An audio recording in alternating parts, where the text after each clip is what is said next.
Do you see this turning into this massive global conflict with India, Pakistan, China? I mean, that absolutely could change possible. the whole world, right? Yeah, these, localized conflicts do have ways of spreading. Now, something truly ominous, truly serious just happened today.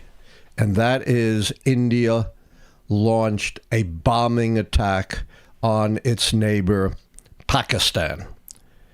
And this was supposedly in retaliation for a Pakistan-supported attack on Indian residents in the disputed areas of Jammu and Kashmir. Now, a little bit of history, Sam. Okay. Who used to control India? The British Empire. Yes, for 200 years. And then finally, in the wave of anti-colonialism after World War II, and by the way, the U.S. finally relinquished control over, do you know what other Asian country? The U.S.? The U.S. had one Asian country since the Spanish-American War. Oh, the Philippines? The Philippines. And we had fought a bloody war around the turn of the century to stifle the nationalist independence movement in the Philippines. It was not pretty. So it was called the Raj. It was under control of the British. And basically it included what are now 3 separate nations. You know what they are? Pakistan, yes, India, Bangladesh. You got it. None of that existed. So what they did was So that was all one country. It was all, well, it wasn't even a country. It was a colony. Colony, right. It's called the Raj, as I said. And, if you know anything about India, yes, it's a unified country, but it is a country of enormous diversity. Lots of separate languages, separate living spaces. So, India at the time was in the throes of a horrible conflict between the Hindus and the Muslims. When was this? 1947. Okay.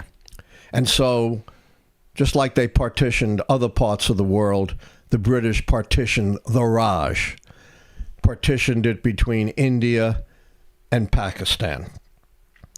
And it was horrific. 15 million people at least were displaced, had to go one way or the other across the border.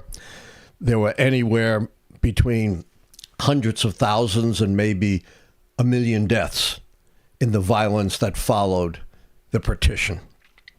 And that began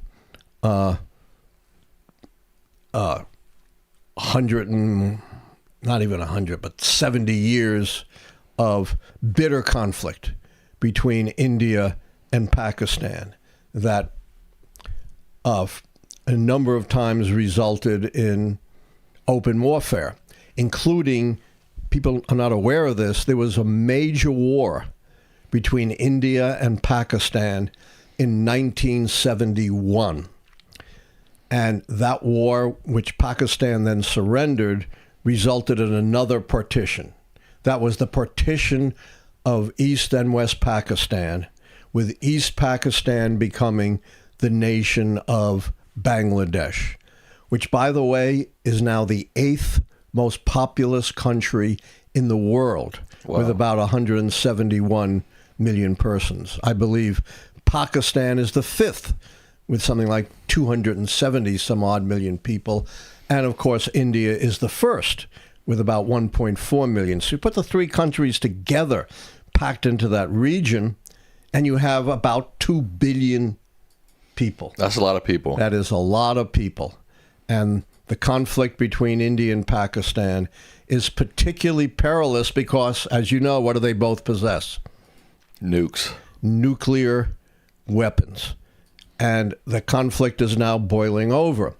Presumably, India claims Pakistan supported terrorists, killed a number of Indians in the disputed territory, which has been disputed forever since the partition.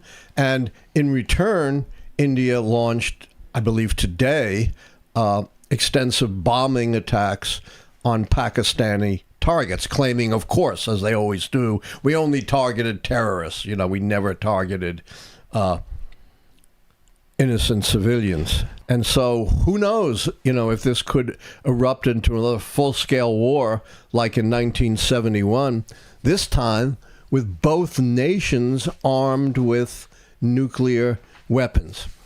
And of course, that master of international relations, Donald Trump, had a very informed and very forceful response. You know what he said? I know nothing about it. It's a shame. Oh. They've been fighting for a long time. I just hope it ends very quickly.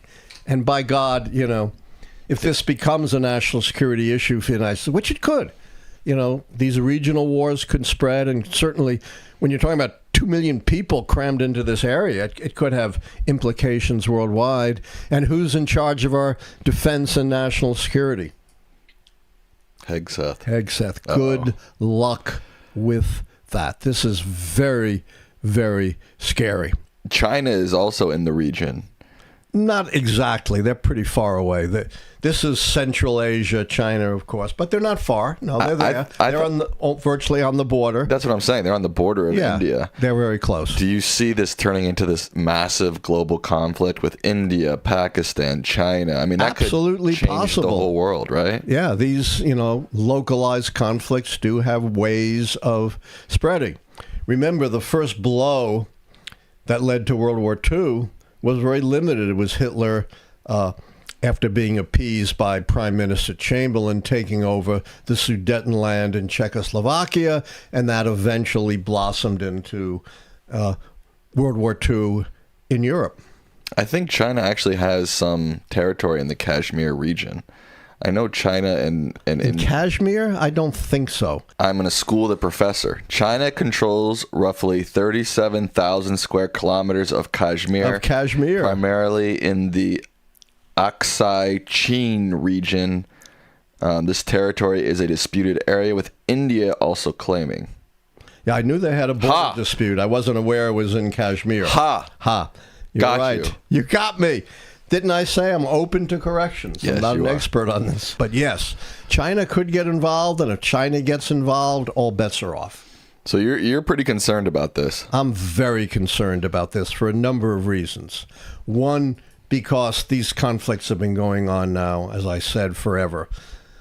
Two, it's escalating in a very dangerous way. Three, nuclear weapons. They haven't been used, but they have them. Four, you're dealing with an area of two, if you count Bangladesh, which hasn't been directly involved yet, but if you just count India and Pakistan, it's about 1.7 billion people. China could get involved, and if China gets involved, then, it could become escalated into a world-scale conflict. I'm very worried about this, and I'm also worried that we don't have a national security and defense establishment that can deal with this kind of conflict, and certainly not a president who understands anything about what's going on here. And who's the national security advisor now? Little Marco. Yeah, and what is he also? Secretary of State, head of the National Archives, head of USAID. He's Lord High everything else. He's no way he can just focus on his responsibilities, both as National Security Advisor and Secretary of State, and then the guy in charge of our military, entire military, shouldn't even be leading a platoon of soldiers, much less the Pentagon. It's very, very frightening. Yes, this has me greatly worried.